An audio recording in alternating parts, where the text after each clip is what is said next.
one, it would look like a straight up hate crime if any of these girls tried to look my complexion. Like, we'd all be like, ma'am, ma'am.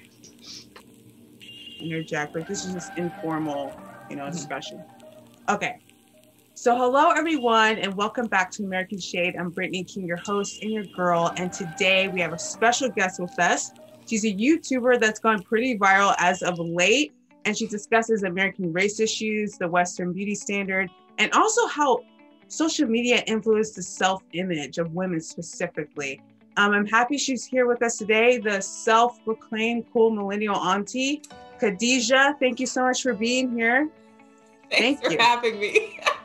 It really is self-proclaimed. Like, I quoted myself and then was like, this is funny. I'm just going to leave it. So it just come to your mind, or was this like something you've always said, or? I put it in a video. I think it's the one that I did on cuffing season at one point. I was like, I'm a cool, fun millennial auntie. And then I was just like, oh, that works. Because originally it was just like, call me auntie. But it was like, no, like, I'm not like old enough to be like our aunties. Yeah. But I'm still an auntie in a way. Okay. So we're all your nephews and nieces. I get it. Nieces, nibblings, but also fellow aunties, uncles, and piblings, like. Yes, I love it. I love it. So can you give the viewers just a little bit of background, like where you're from, where you went to college, your profession now, just a little bit of that? So I am from a few places. My family totally is from Gambia. It's a small country inside of West Africa. Most people know about Senegal. Gambia is a country inside of Senegal. Mm-hmm. So we lived in the States. Like, I was born and raised in the States, but that's where my family's from. And then when I was a teenager, we moved to Canada. So I've lived in Canada since. And I've always kind of done more music things. Like, that was my background before. But when I took a break from singing, I was like, oh, I wanted to go into sociology and English. So I started doing a degree in that originally at the University of Calgary, and then transferred to the University of Toronto. And then halfway through, I just was like, I don't know if this is for me. I really don't like how elitist academia is. I don't know if this is what I vibe with. Like, I love the topics. I love sociology, but I don't like this. So I was like, I miss singing and I think I should go back to that. So I ended up doing another actual full degree in classical music, voice performance. Oh, wow. And yeah, I just graduated last year during the pandemic. Nice. So congrats. Yes. So in 2019, yeah? Or 2020, sorry. 2020, okay. Yeah. Yeah, I graduated like kind of right into the pandemic as well, like in 2019 from NYU. So it's been, a struggle, but we made it. We got our degrees, so at least. I know. At least. So for context, like we were talking briefly, but I found your channel after one of your videos like popped up on my homepage, and you're discussing, I believe it was like the Instagram face, and how women today are all looking the same, basically all looking like Kim Kardashian and like Kendall Jenner and stuff. And then I went to another video, and then I stumbled upon your video talking about colorism, and that's what I want to focus on today. But what I was specifically impressed about was, if I never knew what colorism was, if I never heard the term, after I clicked your video and watched it, I would have known exactly what it meant, the background and everything. So before we actually dive into that, like, what made you want to start a YouTube channel? And when did you, and why did you want to create things around like pretty privilege, Instagram beauty, and even cancel culture? The thing about it is, it started with, it happened in June. Sorry, I feel like I should know my quote unquote origin story better. But yeah, in June, I had been thinking about what I wanted to do, and I was kind of doing a podcast with one of my friends for a little bit, and I was just like waiting to be inspired.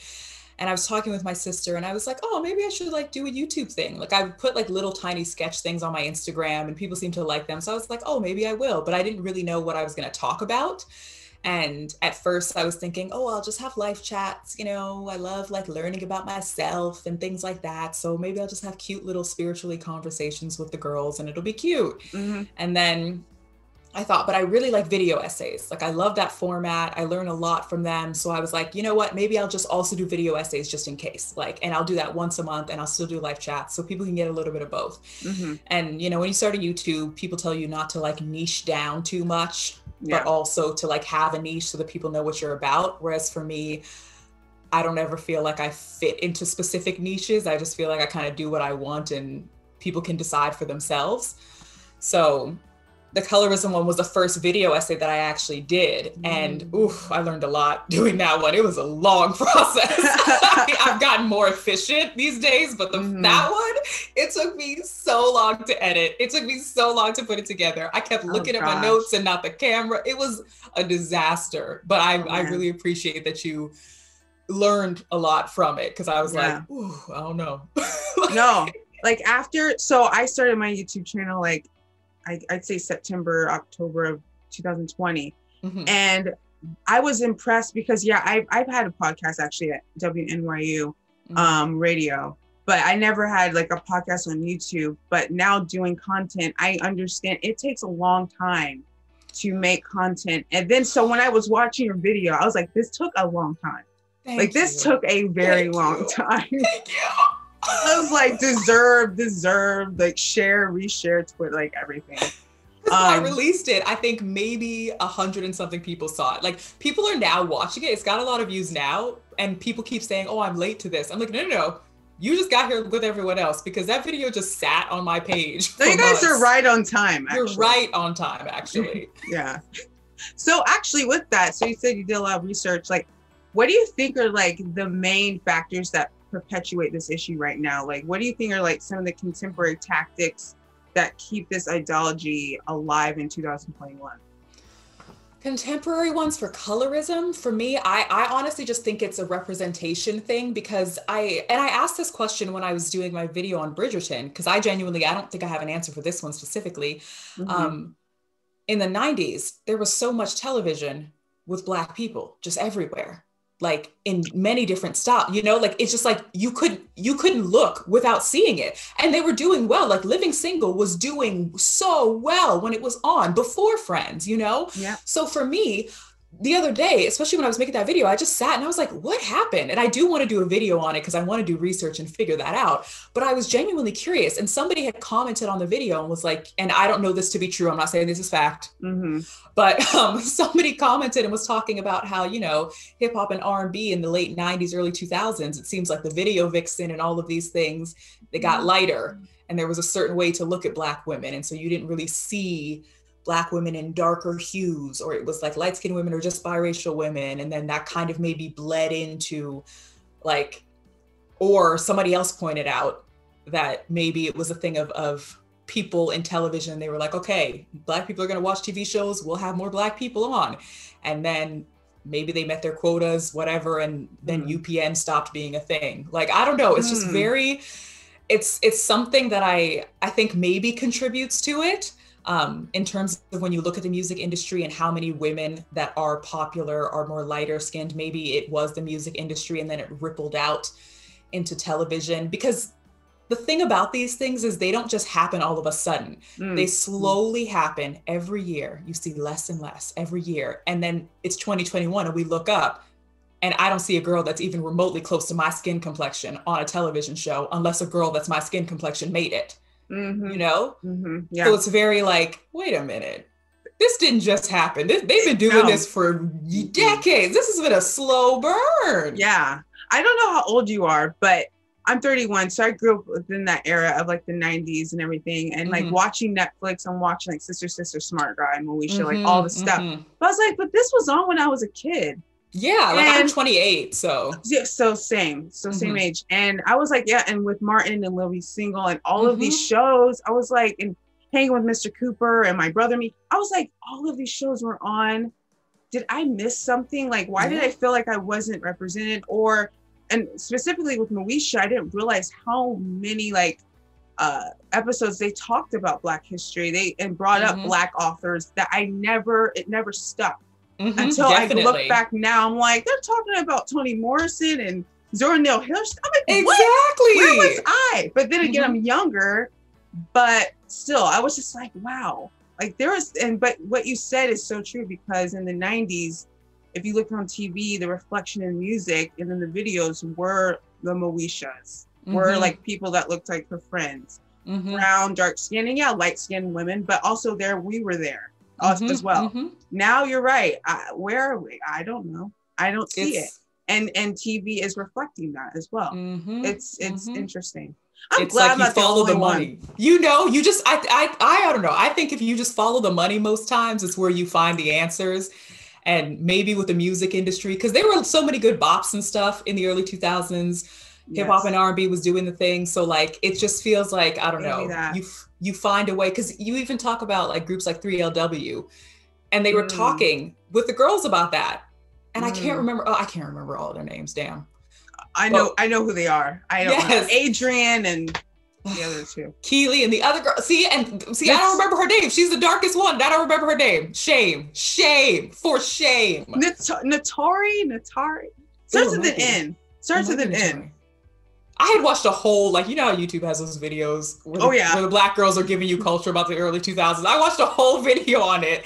And she had talked about how, like, they were like, you're darker. Like, we're only, and she's like medium brown to me, at least. Like, I'm very dark. So like, to me, she's like medium brown, but. It's funny because it's like, I don't know who said this, but it's more so about what space are you in, and are you lighter than that person? So if I am in a space and I'm the lightest one, maybe I would be the one that people would want. But if I'm in a space where there's lighter skin, they're lighter than me. It's more about who's lighter than. So yeah, but dang it, I was going to say something. I'm so sorry. No, it's fine. I can edit all this because you brought up something that wasn't on my script, but I might do that. Oh yeah, okay. I'm going to bring this up. And I know it's a touchy subject because I don't know how people, and this is not against, like, I love Destiny Child. Let's just be very real. Yes. I love them. But I was watching like a documentary of all of the people that's been in Destiny Child and how they triumph and everything. But something specific was said in the video that was not actually something they focused on. It was just more like a flippant remark that someone just said this happened. And I'm like, but wait, that's actually something right there about colorism. They talked about how, I don't know who, it was like one of the earliest members. She was like almost the same shade as Beyonce, and that they told her she had to tan her skin to be darker. What? And I was like, what? So we're just gonna breeze by this? Exactly. It's like, this is something we should just settle with, but then I was like, well, maybe they wanted to focus, like a focal point. Like, you can't have, you know what I mean? But then that speaks to, if you're darker, you're in the background, and we're gonna bring the lighter skin. So, you know what I mean? Like that. She was in the background. Like it was like Beyonce, Kelly, and then someone else, and then her. And it was almost like I could just instantly, I was like, yeah, they can't have two light-skinned girls as the focus, really, when one is not supposed to be. So they got to darken you up to push you back. I'm like, this runs really deep. Oh my gosh. This is too much. Like, and I just hate that people try to gaslight so much when you bring up colorism. Like, people really, really want you to think that you are imagining it. Yeah. And in my Bridgerton video, I put a link in the description with an interview with Donald Glover, because Donald Glover, I think he's like medium tone, maybe he's a little bit lighter, but like his brother is darker than him. And in this interview, he was talking about how he noticed that his brother would get different treatment from him because of how dark he is. And like, people that are lighter shades, even if they're not that dark or not that light, whatever, don't really even want to admit that. Like nobody wants to, like, I feel like as Black people, sometimes nobody wants to feel like, this might sound controversial, but nobody wants to feel like they technically get better treatment because they're like, I'm still Black, like I still get treated a certain way. And it's like, I'm about what I call improv rules, which is yes and. Yes, you are still Black and you still benefit sometimes than I do. You know what I mean? Like, it's just true. Yeah. It's not one thing. Exactly. And yeah, that is one main thing I've been seeing. But not to say there's a ton of like, yes, people, we're not talking about all light-skinned people. There's light-skinned people that talk about the privilege and talk about and speak on behalf of darker skinned people. Like, they're not wrong. I get treated better. Like, this is real. But yeah, it's some taboo thing to say, well, I'm Black, so it's like, you are, but let's just go back to history. It was the same thing. lighter skinned people were inside, everyone's still slaves, but you're not treated the same as the ones in the field. It's just a fact. It's not even something that's necessarily your fault. Yeah. It's just the truth. But anyway, you know what? We can just we can keep going on that. But so before I get into my next question, like, when is the first time you encountered colorism? Like, more specifically, when you're a child, when was the first time it affected you that you noticed it? Like, because I know colorism, yes, it's a symptom of racism, but colorism is like a level deeper. It's like about shade. So when was that? So there are two times, because one is a time that I wouldn't have remembered because I was too young and my mom had told me about it. She was getting off a bus, and I think I talked about this in my video, or she was getting on a bus or off it or whatever, and she was holding me as a baby, and some woman was like, damn, that baby's black. And my mom was so mad about it. Wow. And like, I was a baby, like since my birth, people have, and then, but the times that I remember was like, I don't even have the earliest first memory, but I just know from like kindergarten till honestly, I moved to Canada, I was just always made fun of for how dark I was. Like, I was bullied a lot in elementary school. It lightened up a bit in middle school, but I was still bullied. Like, I have a therapist, thank you. But yeah, it was a lot. It was really hard. So even like with my videos, whenever people comment about my skin now, or they're like, oh my God, your skin's so great, you're so pretty, blah, blah, blah. I just like it, but I don't really say too much because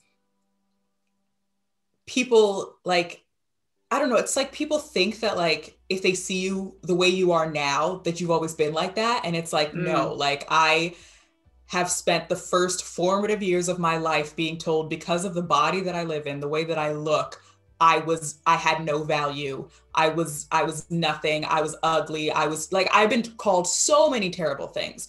So, that just, I don't know, like I can't remember a time where that wasn't the problem for me, Like I can't even think of a first instance because it was just always there. I know for me, so I grew up in a predominantly white city in Columbus, Indiana. And I remember the first time when I was 7, I was in first grade. It was like this art class. And this is when like 1996 or 1997, when like the Spice Girls was a thing, like first coming out. And everyone was passing on the CD, and we all were like, oh, I love her dress, love her hair, I love how she looked, blah, blah, blah. And then I pointed to Mel B, and I'm like, she's so pretty, I like her. And my best friend that was white, he was like, no, she's not pretty. And I was like, well, why? He's like, because she's black. And I was like, oh! I was like, skirt! I was like, wait a minute. The first time you find out you're black, you're like, wait, what? And that's exactly when I actually talked about this in essays, because I'm like, I mean, I knew I wasn't white. But that's when I knew there might have been a hierarchy, so to speak. That is exactly it. Yeah. And I was like, wait, I'm like, but the thing is I'm like, okay, you think Mel B's ugly, and she's gorgeous, objectively gorgeous, and I'm darker than her. So am I uglier? Like I was thinking that. And then just throughout, like up until 17, I would say I wanted to be lighter, not necessarily white, but just lighter. I was afraid to go and play in the sun in the summertime. I didn't want to get darker. Like, and then when I first encountered like what it was, because I never heard the word colorism ever until 18, 19. But when I read The Bluest Eye by Toni Morrison, have you read that book? Yes. That is when I was a Toni Morrison pillow. She is, do not talk to me about Toni Morrison. I got Toni here. I got Tar Baby. I got Bluest right on my thing right here, because I'm halfway through reading it. So I talked about Toni on this channel before, but Toni, like I'm a writer and I'm a journalist, but the courage I got to write was Toni Morrison. Like that, she, like legend, mother, like, everything. But when I read this book, I mean, I always felt like I was reading myself. I was like, this little girl is me. And so that was my first encounter. And then I literally was Googling it. I'm like, if this story's here, I'm not the only one that feels this way. And then that's when I realized like Alice Walker coined the phrase in like 1982. And I was just like, okay. So that book helped me so much. It just changed my idea of the power of language, because just how she wrote it to me, it felt like she was like holding me. It was an experience. Yeah. So my question to you is like, what was the thing that helped you understand what colorism was, and what helped you recognize that it's not your color that's the problem, it's society, like how society has this pecking order? Like, when was that? It was honestly the bluest eye. Like, okay, so I knew colorism was a problem, right? Like, I kind of knew about it. And then it's funny because when I lived in Canada, I was around a lot more white people. And even when white people would talk about how dark I was, or like, they'd be like, oh yeah, you're darker than your sister, I'd be like, so y'all notice these things too, huh? Okay, interesting, cool, fine, whatever. But I remember this was in second year university for one of my English classes. I was such a bad procrastinator. That class is at 9 a.m. I was like, I'm not going. I had to read, because we had an exam, and I was like, Khadija, you haven't read any of these books. Tell me why. I read The Bluest Eye and The Bell Jar in one night. Like literally in a day and a night. Like it was a full day night that I read both of those books, because I was like, oh my God, I need to finish them. I just kept taking breaks and was crying, and then took a break and was crying. That book, I felt like somebody was talking to me. I felt like somebody understood. I have a Marigold tattoo that says For Piccola on my arm because of that book. I run a music organization actually that we started this year just to like change the visual landscape of music, trying to get into marginalized communities, work with teachers, work with universities to pair, like that's the stuff that we're doing. And it's called the Marigold Music Program. And on the website is a quote from that book, because I just was like, you know what, like when she talks about perhaps the earth was unyielding, it's not right for certain kinds of flowers. And I just like get goosebumps when I think about it, because I'm like, that is exactly it. Like it's not someone's fault if they can't prosper in this world, because perhaps the world was not giving it the right kind of nourishment, you know? Yep, the world has. Sorry, I'm going on, but like, ooh, this is a sermon. This book needs to be said. Yeah, like no. People don't understand. When I talk about this book, when people say, "What's your favorite book? Who's your favorite author?" I'm like, Toni Morrison, Bluest Eye. Bye. Yeah, and that's it. That's it. That's it. It's a wrap. So I want to package this episode with not only discussing the problems with colorism, but I want to talk about some ways that we can combat it, and we can like give advice for people to combat it. So when I talk to my girlfriends who are dark skin or brown skin or even light skin in the Black community or in other communities of race, it seems like getting through colorism and getting out of this thought of lighter's better, darker's not, is almost like an individualistic feat in a way. I know for me, it kind of was it was a choice, I feel. And it was a venture that I did on my own. And which is not to say that to do it on your own means it's completely rid it out of your mind. But just that first step, I wasn't going to wait for the world to change before I, start liking my skin. So in college and after college, I've done lectures on colorism. I did my thesis on it. I did a lot of things like conferences. And I felt like the research that I was doing was gutting it out of my mind. The more I can make sense of where it was coming from and how it showed up in the world, that's when I was like, okay, I understand it, and I understand the stigma of it. So with your research and all the things that you're doing, what are first, do you think that this is an individualistic feat first? Or do you think the world has to kind of progress until people can really like get out of this mindset? I mean, I would say that it's a bit of both. Do you know what I mean? Just because like for me, like not everyone's going to go out of their way to research this stuff, right? Like, and even before this, I had never done that. Like before I made the video, I'd never done that. I just like knew my experience and like the experience of other people. So that's kind of the blessing of YouTube, is that like people do the research for you and it exists there for a long period of time. So it's kind of even easier. So you can just go somewhere. Like when you were probably researching it, did you have somebody that just did a whole video so that you could watch and be like, oh, no. Okay, cool. This is 2012. Like, so like you were probably, and I feel like you probably know even more than I do because you were in the thick of it, like I was just like, okay, I got access to the internet. Let's just see what happens. Google this. But that's the thing. It's so easy. Like it was internet for me too. So people make it seem like you have to be an expert to talk about these things. And I'm like, what does it even mean to be an expert? I'm just trying to research as much as possible to learn more. So I do really think that it's about the individual. I think everyone has to, I don't want to sound rude. Okay. You're the way you just smile, like, Just kidding. I just think we really like to all think that we're better people than we actually are.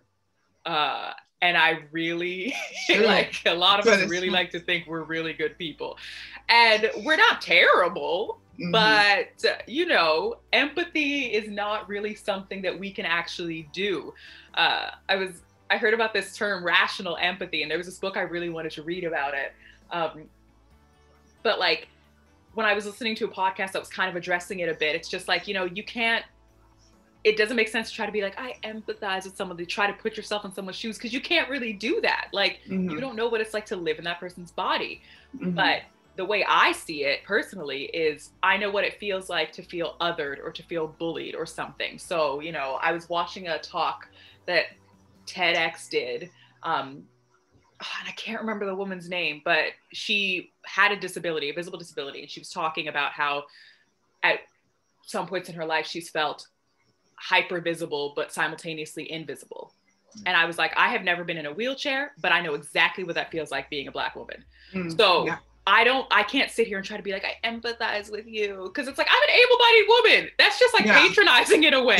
But like, no one's asking you to pity them or empathize to the point of pitying, but it's like, people are asking you to educate yourself more, to get uncomfortable with understanding certain benefits that you have. Like, especially I feel like if you're in a marginalized group or in an oppressed group, you feel almost like you get a pass.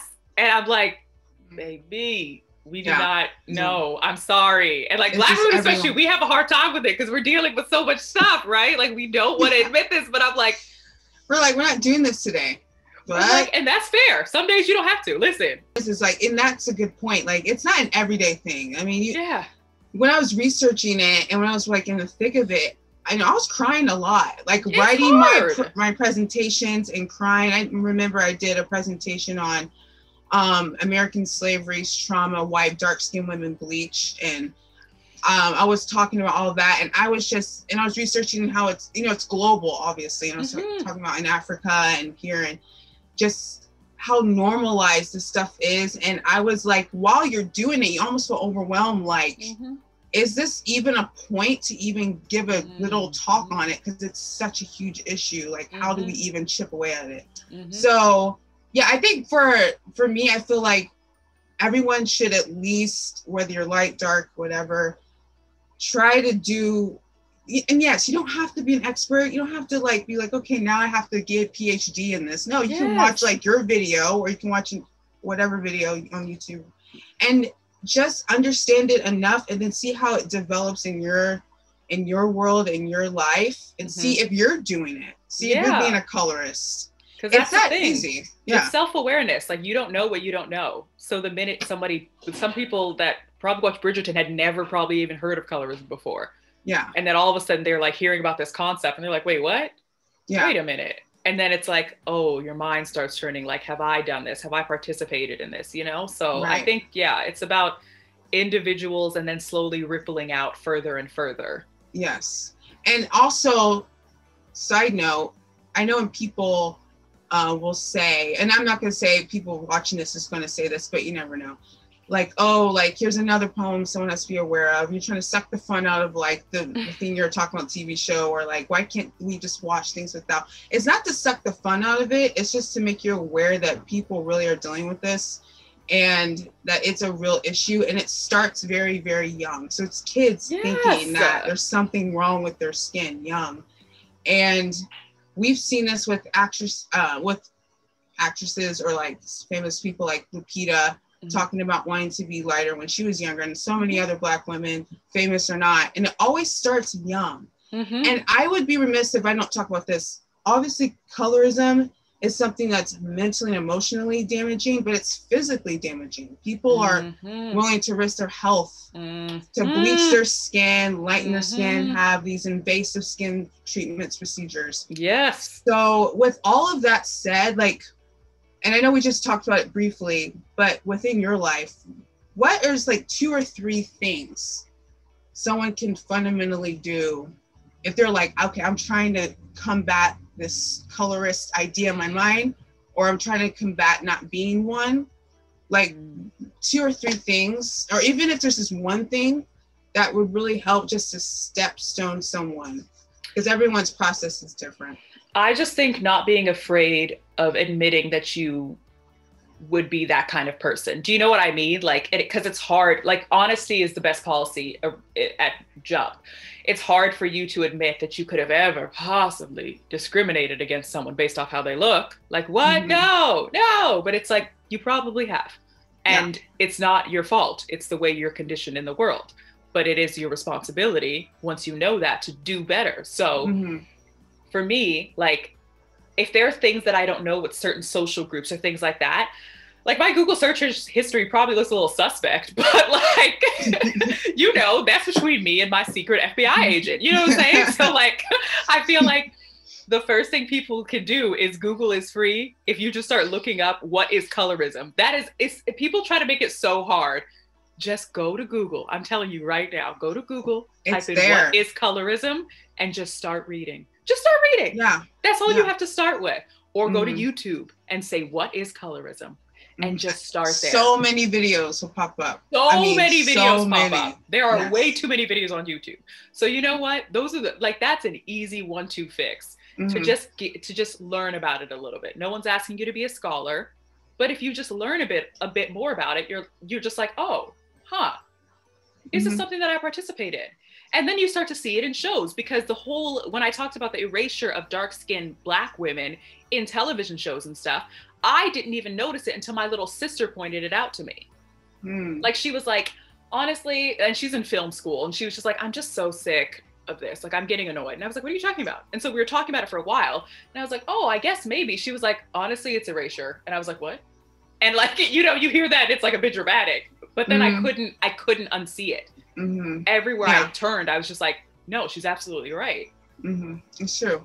And I would co-sign with all of that, because I remember when I read The Bluest Eye, but then I had to really look at how what has impacted my life. And I remember this one time when I was probably 18, I was going to go running outside. And when I was going to go run, every time I would run, and it was a lot of sun rays in the summer, I would have like a long sleeve athletic shirt, a hat, whatever. It was almost like just normal. It wasn't even like I processed it, like I can't get darker. It was just a thing I just did. And then I remember when I couldn't find these items, I just was like, oh, I can't go running. Okay. So then an hour later, it dawned on me, like, wait a minute, did I not just go running because I don't have the things to cover my skin? Like, what? When it clicked, and then I started realizing, like, yeah, I do see that if you're darker, then you don't look as pretty as this. But I'm like, that's not true, you know? And once you admit that colorism has happened to you and that you have been colorist, that is when it's just the immense of it. Like, okay, it's happened to me, but I've done this too, whether subliminally or not. And then obviously Googling, and now it's so accessible with information now. I would say it's kind of an individual road on how you get out of it. I don't think it works the same for everyone, but exactly, if you want to combat it, you can. 100%. And don't be overwhelmed. Don't think I have to do it every day, and by next week I have to I have to be an anti-colorist. No, it doesn't have to be like that. It took me years. It's practice. It's practice. My favorite saying is, knowing is only rumor till it lives in the muscle. Ooh. Right? Good. Like, you can know write that down. Right? It's apparently a proverb from Papua New Guinea. I read it in this book and I just love it. But yeah, like, you can know something, but it's only a rumor until you have lived it. That comes with practice. That comes with time. That just comes with, like, when it's just in your DNA almost. Yeah, repeating it. Yes. So my last question is, overall, I know we're talking about, you know, colorism still persists in society, but it's being talked about a lot, more than ever. Like, way more. Never, when I was a college student, no, it wasn't talked about like this. Yeah. So that's the positive side. What do you think is missing in the discourse right now? Like, maybe one thing or a couple of things. Well, in my view, I feel like it's still very new. Not that it's a new term or anything, but I feel like, honestly, and this sounds wild, but with Bridgerton coming out and people having the conversation about it, specifically with the show, I just feel like, oh, people are now really starting to get like, oh, because so many white people watch Bridgerton too, right? So many non-Black people in general watch Bridgerton because they wanted to see maybe somebody that looks like them. Mm-hmm. And so many people from Asia or South America are thinking about that too, in terms of like, oh yeah, there's colorism here as well. Because it doesn't just exist within African diaspora, Black community. Like that's not the truth. Like, global, yeah. Listen, global phenomenon. And it looks different. Like somebody that's as dark as me, is it going to be, like, I can't say is it going to be Asian. That's not fair to say. But I just mean like, colorism in Japan looks different than colorism in India, looks different than colorism in Brazil, but it's all still the same to an extent, you know? Mm-hmm. I think maybe part of and I don't even think this is necessarily missing, but I think, yeah, part of what's missing is people understanding that this is a global thing, and that going beyond just Blackness, if you have darker skin, you're just treated differently because you have dark skin. Like that's the thing, because some people will try to comment and be like, you know, I was really pale growing up and I got made fun of. And I really don't like when people use like anecdotal stories to try to refute like statistics and evidence. Do you know what I mean? Like, I'm just like, I get it. And I see that you had to deal with it. People are terrible. Yes. But globally, there isn't an entire, like people are tanning a lot, and we can talk about class with all that stuff. Oh yeah, there's a lot of stuff there. Racially ambiguous. Like I think that's also part of it, is that people are wanting, you know, with the whole Instagram thing, people are wanting to look more racially ambiguous. So everybody wants to look a certain hue of beige, but not Black. You know what I mean? Yeah. So I think maybe that's something that we're kind of maybe needing to add into the colorism conversation of how technology is doing this, you know? Like, because to me, colorism and the whole Instagram face phenomenon or Instagram body or whatever, I think they fit hand in hand. It does. Because one, it would look like a straight up hate crime if any of these girls tried to look my complexion. Like we'd all be like, ma'am, put the Fenty down, you know? But if they're trying to look like, you know, I don't know, a Tracy Ellis Ross or something, you can't really hit that on the nose. It's sneaky. Yeah. It's sneaky. Yeah. I think that's a good point right now with this generation, and even like up to millennials, like talking about colorism in terms of social media will humanize it for people. I think it is kind of hard to talk about sometimes with people that might not just have interest in history, just jump from the jump.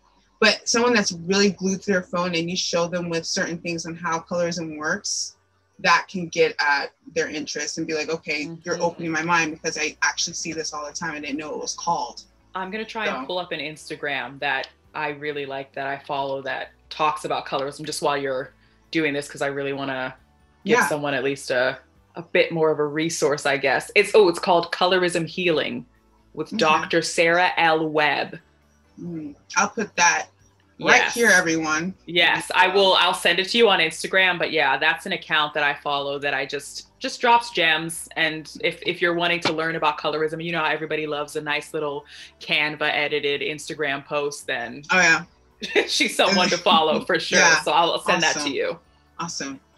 Well, thank you so much for this conversation. And before we go, I always like to end like these conversations with something fun, like a rapid fire thing. Oh God. Okay. And I only got 5, but just really quick. So number 1, what have you been binge watching? How to Get Away with Murder.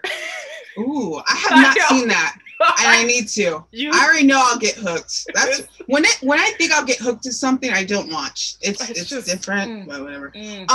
Who is your favorite celebrity? And if you had a chance to call them right now, what would you say? Beyonce Giselle Knowles Carter, you are an icon, a living legend. Just thank you. We're done. Name me 3 people. I'm like, oh, she named her first, middle, and last. Because I respect her. You know what I'm saying? Respect. Yeah. That's hilarious. I was like, I said 1. I'm like, oh, she didn't even flinch. I was like, Beyonce Giselle Knowles Carter. Okay, thank you. Date and birth. So what is your favorite book, or what is your favorite movie? So my favorite book is obviously The Bluest Eye. My favorite movie, ooh, I have like a top 5, but one of them that I recently rewatched is gonna sound weird. I love Interstellar. Have I ever? No, I've never seen that either. No, it's a long movie, but I love it. I love it. I'll put this on my list of things to do. Okay, and last question. If you had to go to dinner with 3 to 5 famous or historical figures, dead or alive, who would they be? I'll just name mine real quick. And this is off the dome. James Baldwin, Malcolm X, Rihanna, Anthony Bourdain, and Martin Luther King would be mine. Okay. That's a dinner. Okay. So I just learned about this dude, and see, this crappy part about this is you got to see like who's racist. You know what I'm saying? Like I just learned about this dude named Ralph Waldo Emerson. Okay. And I just was doing some reading about him, and he's pretty fascinating. So I would say him. Okay, so Ralph Waldo Emerson, Cornel West, because oh my God, just the way he talks. Oh my God, Toni Morrison. Yes. Oh God, oh my God, I have 2 more. Oh my God, I'm so anxious. Oh my God, I want somebody fun. I want somebody, yeah. Oh God, who would be fun? I feel like Rihanna would be a good time. Like she would be like, let's go smoke a little bit, and then just like come sit back and let's listen to Cornell tell us about life. Oh no, this is so hard. It's hard. I'm like looking at books now. Part of me wants to say Carl Sagan, but then I also maybe would want to say Brene Brown. Well, both. They both can come. Wouldn't that be amazing if those dinners can happen? Like that just makes me mad right now. Could you imagine? Oh my God. I can't actually. And there are so many people that I missed, but next time we'll have another dinner for them. But thank you so much for coming on. This conversation was awesome, enlightening. I learned a lot. Thank you. And everyone check out her channel. I'll put all the descriptions in below. And thank you for watching American Shade. Bye. Thank you.